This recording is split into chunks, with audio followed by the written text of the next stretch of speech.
Welcome to another edition of the Rap Soul Podcast. I am your host, 12 Kyle. I want to thank you all again for tuning in to the Rap Soul Podcast. This is a music podcast where we have discussions about hip-hop, R&B, rap, and soul music from the 80s, 90s, and the 2000s. Simply put, folks, this is the best music podcast that you've never heard until right now. Again, I want to thank you all for tuning in as you do each and every week. For those of you watching on YouTube, thank you for watching. I appreciate the love. Check it out. On this episode, what we're going to talk about is the golden era of hip hop. Now, let me start by saying the toughest thing for some is to define what period of time actually equates to the golden era of hip hop. Because there are some who will simply tell you that the golden era is from the late 70s into the mid 80s. Personally, I don't think that's the golden era of hip hop. I think that's the beginning era of hip hop. In my opinion, and this opinion is shared by a lot of folks in hip hop, the golden era of hip hop goes from 1986 to 1996. Again, it's up for debate. I'm not here to debate it, but you can tell me when you think the golden era of hip hop was. That being said, what I want to talk about is the albums that came out during that particular time. If you were around, or even more importantly, if you were outside, then you will definitely understand where I'm coming from. Now, there's some of you who are going to listen to this episode or maybe even see this episode on YouTube and you weren't there. Listen, I'm all for hearing someone's opinion about what they think the golden era was. But I'll be honest, if you weren't there, it's really, really hard for you to make a case that the golden era happened after 1999, because I will tell you something, it didn't. Now, there's very few times where I will kind of throw my hip hop weight around, and this is one of them. If you think that the golden era started sometime in the 2000s, simply put, you need to go stand on the sidelines. This ain't your conversation, kid. I'm sorry. This one is for the OGs. This one is for the old heads, the unks, whatever you want to call us. We'll be that. What we are is, we are what you called seasoned in hip hop. And so I can't really vibe with the idea that the golden era was any time past that time. Now, if you say it was 79 to 85, that's cool. If you say it was from 87 to 97, that's cool with me too. But anything past 1999, it's not the golden era. I'm sorry, you need to go stand in the corner. With that being said, let me just run down some. Again, I preface this by saying the word some albums that came out in the golden era. Let's start with 1986. One of my favorites from that particular year, Licensed to Ill by the Beastie Boys. One of my favorite things to talk about this album was I literally purchased this album after hearing one song, and not that it mattered, but I had no idea when I bought the album that the Beastie Boys were white because there was no video. And keep in mind, folks, this is 86. There's no such thing as the internet, right? And I was young, so I didn't know. And it wasn't until I think I saw a video, or maybe once I got the album, I kind of figured it out. But yeah, I thought they were black. We didn't have a lot of white acts back then in hip hop. Then we moved to 1987. And again, these albums are in no particular order. Down by Law, MC Shan. Paid in Full, Eric B. and Rakim. Criminal Minded, Boogie Down Productions. Yo Bum Rush the Show, Public Enemy. Big and Deffer, LL Cool J, or Bad, if you will. How You Like Me Now, Cool Mo D. Born to Mac, Too Short. Dana Dane with Fame, Dana Dane. Rhyme Pays, Ice-T. And Living Large, Heavy D and the Boys. I mentioned two of the all-time greats, in my opinion, Paid in Full, and Boogie Down Productions, Criminal Minded. You can make a case that those are in the top 3. I don't go back and forth about where people rank these albums, but to me, Paid in Full is probably the greatest album in hip hop history. Then we move to 1988. Now, if you've been following me, you know how I feel about this year. 1988, in my opinion, is the greatest year in hip hop. And there'll be more podcast episodes about the music that came out in 1988. I'm going to run down just a few of the genre-changing hip hop albums from that particular year. It Takes a Nation of Millions to Hold Us Back, Public Enemy. Straight Outta Compton, NWA. The Great Adventures of Slick Rick. By All Means Necessary, BDP, Boogie Down Productions. Critical Beatdown, Ultramagnetic MCs. 3 Feet High and Rising, De La Soul. Strictly Business, Eric and Parrish, Making Dollars, EPMD. Long Live the Kane, Big Daddy Kane.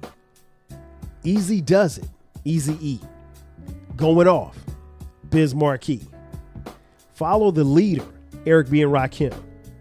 Power, Ice-T. Light as a Rock, MC Light. Tougher Than Leather, Run DMC. He's the DJ, I'm the Rapper, DJ Jazzy Jeff, and the Fresh Prince. Again, that's just a few. I'm not even scratching the surface on what came out in 88. But I will put that year against any year of any era of hip hop. 88's the best. Then we move on to 1989. The Youngest in Charge, Special Ed. All Hail the Queen, Queen Latifah. The Boy Genius, Kwame. Walking with a Panther, LL Cool J. As Nasty as They Want to Be, 2 Live Crew. Original Styling, 3 Times Dope. Grip It, On the Other Level, Ghetto Boys. Road to Riches, Cool G Rap and DJ Polo. Unfinished Business, EPMD. Ghetto Music, The Blueprint of Hip Hop, Boogie Down Productions. No One Can Do It Better, The DOC. It's a Big Daddy Thing, Big Daddy Kane. Another great year. The one that stands out to me right now is As Nasty as They Want to Be, as for some reason they've taken it down off of streaming. As many of you know, I did a album review on that album a couple of months ago, and the most common comment that I've gotten for those who tapped into that particular episode is that they can't find the album anywhere on streaming. So for whatever reason, it's been taken down, but still a crazy and wild album. Wild Times in 89. Then we move to 1990. America's Most Wanted, Ice Cube. All for One, Brand Nubian. Wanted Dead or Alive, Cool G Rap and DJ Polo. Mama Said Knock You Out, LL Cool J. Let the Rhythm Hit 'Em, Eric B. and Rakim. People's Instinctive Travels in the Paths of Rhythm, A Tribe Called Quest. Man, listen, there are a couple of 5 mic albums in that in that batch that I just read off, which is wild. Very, very solid. Then we move to 1991. Special year for me because I graduated from high school that year. 1991, The Low End Theory, A Tribe Called Quest. Breaking Atoms, Main Source. Death Certificate, Ice Cube. De La Soul is Dead, De La Soul. We Can't Be Stopped, The Ghetto Boys. To the East, Blackwards, X-Clan. Niggas for Life, NWA. Another solid year. I mean, listen, hip hop is changing at this point. You can tell by some of the titles and some of the groups that I'm mentioning. It's changing, and it's going from being very Afrocentric, to a little bit more rougher. Then we move to 1992. The Bizarre Ride, The Far Side. Step Into the Arena, Gangstar. Mecca and the Soul Brother, Pete Rock and CL Smooth. Don't Sweat the Technique, Eric B. and Rakim. Listen, for me, and I want to say the one that I left off that I just thought about was 92. The end of 92 was The Chronic, Dr. Dre. So I can't forget about that one. Listen, that album changed everything. As far as hip hop was concerned, as far as gangster rap was concerned, you'd be hard pressed to find any list that doesn't mention The Chronic as one of the better albums from that particular year. Then we moved to 1993, a very pivotal year in hip hop. Enter the Wu-Tang 36 Chambers, Wu-Tang. Midnight Marauders, A Tribe Called Quest. Doggy Style, Snoop Doggy Dogg. Enter the Stage, Black Moon. 93 Till Infinity, Souls of Mischief. Coming Out Hard, 8 Ball and MJG. Man, listen, I was in college at South Carolina State University at the time. Every album that I named got so much play in my dorm room and in my car, it was ridiculous. You literally couldn't go anywhere without hearing Coming Out Hard from 8 Ball and MJG. A Tribe Called Quest's Midnight Marauder is my favorite album, one of my favorite albums of all time, definitely my favorite from Tribe. So it was an incredible year. Then we moved to 1994. Illmatic, Nas. Southern Playalistic Cadillac Music, Outkast. The Main Ingredient, Pete Rock and CL Smooth. The Most Beautifulest Thing in This World, Keith Murray. Do You Want More, The Roots. The Diary, Scarface. And Ready to Die, The Notorious B.I.G. Listen, there are a lot of people who make the case that 1994 is the best year in hip hop. And listen, they have a very strong argument. Nas's Illmatic and Southern Playalistic Cadillac Music, if I'm not mistaken, came out, a couple of weeks apart from each other. I just remember playing those albums and playing them forever. My personal opinion, I think Illmatic is the greatest album that I've ever heard, the greatest hip hop album I've ever heard. Then we moved to 1995, Me Against the World, Tupac Shakur. Only Built for Cuban Links, The Purple Tape, Raekwon the Chef. The Infamous, Mobb Deep. Return to the 36 Chambers, The Dirty Version, Old Dirty Bastard. Lab Cab in California, The Far Side. Do or Die, AZ. East 1999 Eternal, Bone Thugs and Harmony. Soul Food, Goody Mob. That year was incredible. That year is right up there with 94. We're going to have another episode, a podcast episode. We're talking about those albums because those albums actually turned 30 years old this year, which is crazy because honestly, for me, it feels like the albums just came out yesterday. I still, maybe with the exception of Bone, I still play all of these albums. Goody Mob Soul Food is phenomenal. The Purple Tape, hey man, what can I say? And Me Against the World is my favorite Pac album. Then we move to the last year, in my opinion, of the golden era, which is 1996. You got All Eyes on Me, the double CD from Tupac. Reasonable Doubt, Jay-Z. Don Illuminati, The 7 Day Theory, Tupac, Machiavelli. It Was Written, Nas. Illadelph Half-Life, The Roots.